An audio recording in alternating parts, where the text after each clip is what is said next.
সূরা আত-তাহরীম। রহমান রহিম আল্লাহ তাআলার নামে। হে নবী, আল্লাহ তাআলা তোমার জন্য যা হালাল করেছেন তা তুমি কসম করে নিজের উপর কেন হারাম করছো? তুমি কি এর মাধ্যমে তোমার স্ত্রীদের খুশি করতে চাও? তেমন কিছু হলে আল্লাহর কাছে ক্ষমা প্রার্থনা করো, কারণ আল্লাহ তাআলা ক্ষমার আধার ও পরম দয়ালু। আল্লাহ তাআলা তো তোমাদের শপথ থেকে রেহাই পাওয়ার জন্য কাফফারার একটা পথ নির্ধারণ করে দিয়েছেন। মূলত আল্লাহ তাআলাই হচ্ছেন তোমাদের একমাত্র সহায়। তিনি সর্বজ্ঞ, তিনি প্রজ্ঞাময়।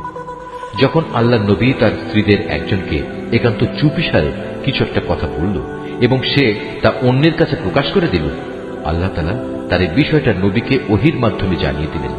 তখন রাসূল কিছু কথা গোপনীয়তা প্রকাশকারী স্ত্রীকে জানিয়ে দিল, আবার কিছু কথা এড়িয়েও গেল। সুতরাং নবী যখন তার সে স্ত্রীর কাছ থেকে সমগ্র বিষয়টা জানতে চাইল, তখন সে বলল, আপনাকে এই খবরটা কে জানালো?